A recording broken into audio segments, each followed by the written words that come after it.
kepada seluruh orang yang sedang tertindas, pencari keadilan, pembaharu di tengah kesumpekan, orang yang ditahan dengan sewenang-wenang, teman-teman aktivis yang masih menjadi tersangka, dan orang-orang yang kesusahan dan orang yang sedang dalam kesempitan. Semoga saya tetap istiqomah mempersembahkan kepada mereka.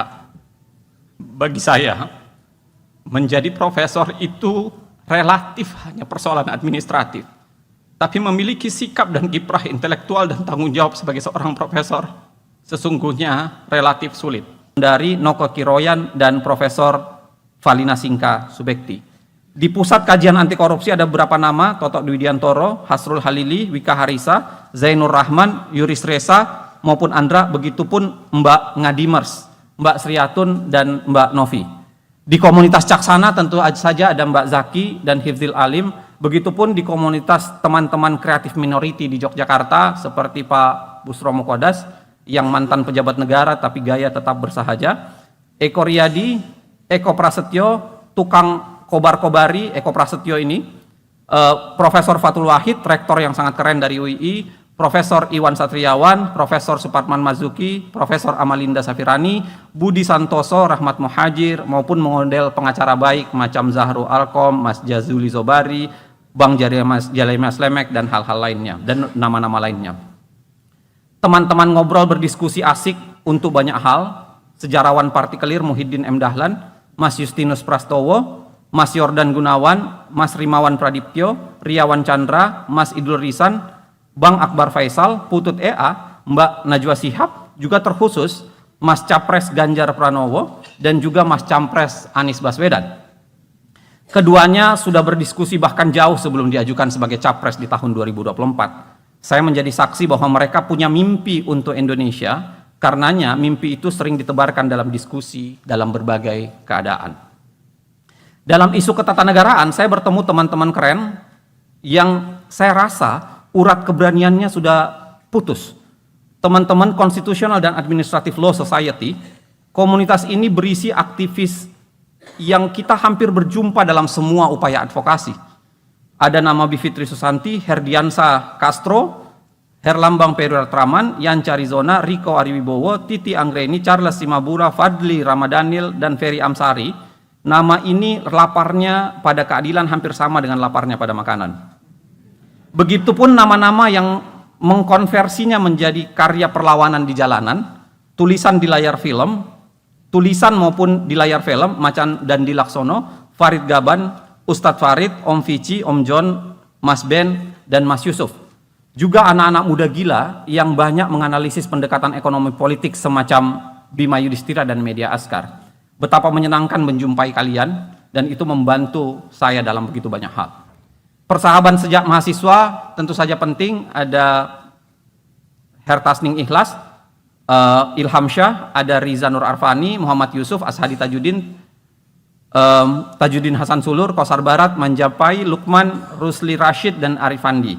Begitupun teman kuliah di FH UGM, ada Mas Erta, ada Mas Henry, Mas Ahri, Mas Dede, Mas Ferry, Mas Isharyanto, Mas Dodo, Mbak Vira, Mbak Prita, Mbak Yayu, Mas Joko, dan Mas Cahyo, serta nama-nama lainnya yang ketika disebutkan tentu memakan ruang yang cukup panjang.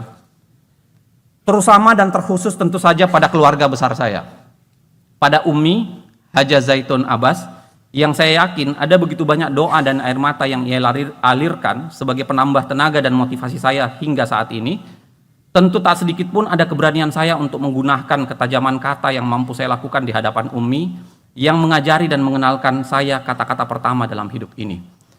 Kepada kakak saya yang tercinta, Dr. Iqbal Mohtar, beserta Nurlinda Arsyad, Insinyur Zulfa Mohtar beserta Lotong Makaraka, Insinyur Sulfikal Mohtar dan Sonia Ramadhani, Dr. Zulkifli Mohtar bersama Mutmainda Okabayasi, Dr. Salwa Mohtar bersama Suhair Kalla, Insinyur Zainal Abidin, dan Astuti Tahir. Keenam saudara saya ini beserta pasangannya serta anak-anak mereka yang sekaligus ponakan saya adalah ikatan lama yang mendalam dalam sebuah persaudaraan. Kami tumbuh dan berkembang di rumah mungil di Makassar, sepeleparan batu dari Stadion Mato Angin. Di bawah atap seng itulah kami menuliskan kisah yang berbeda, tapi membagi kegembiraan dan kesedihan yang sama dalam pertalian satu darah.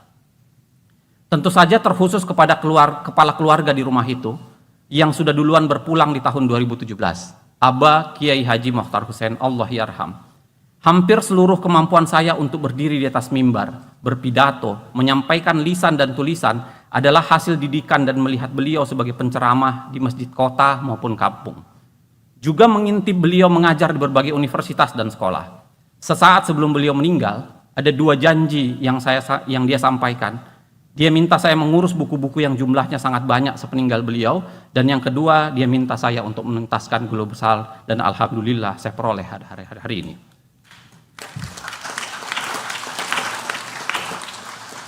Doa saya terkhusus di hari ini kepada beliau, semoga Allah mengampuni dosa-dosanya, merahmatinya, memaafkan segala kesalahannya, kemudian ia diberikan rahmat, ampunan dan syafaat.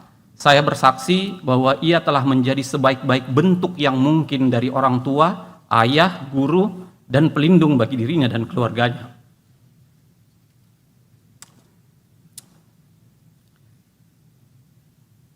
Serta secara khusus saya berikan ucapan terima kasih kepada istri saya, Dr. Gigi Irena Esfandria, dengan berbagai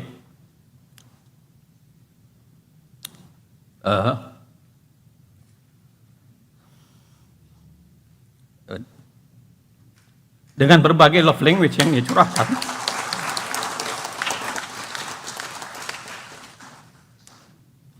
Empat malaikat kecil saya sudah mulai mendewasa dan berbaca.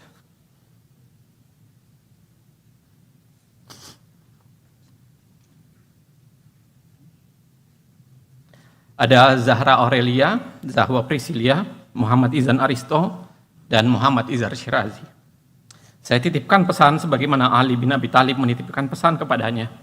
Tiada kekayaan yang lebih utama daripada akal, tiada keadaan yang lebih menyedihkan daripada kebodohan, dan tiada warisan yang lebih baik daripada pendidikan.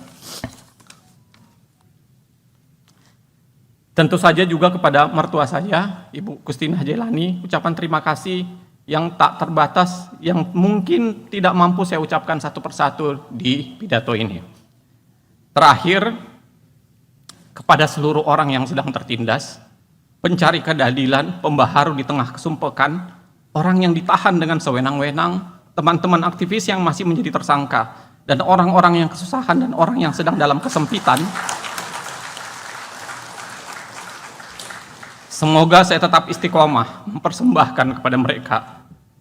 Bagi saya, menjadi profesor itu relatif hanya persoalan administratif, tapi memiliki sikap dan kiprah intelektual dan tanggung jawab sebagai seorang profesor sesungguhnya relatif sulit. Saya punya harapan para profesor mau menjadi intelektual organik yang mau bekerja untuk mereka. Saya mempunyai keyakinan bahwa masa ini adalah titipan dari anak cucu kita. Tanggung jawab kita akan ditagih suatu saat kelak. Karena itulah yang akan menentukan Indonesia menjadi seperti apa suatu saat kelak. Karena kepadanya kita meminta dan kepadanya kita berserah diri. Wallahu muwaffiq ila aqwamit thoriq. Assalamualaikum warahmatullahi wabarakatuh. Subscribe, share, like and comment. Subscribe, share, like and comment. Subscribe, share, like and comment.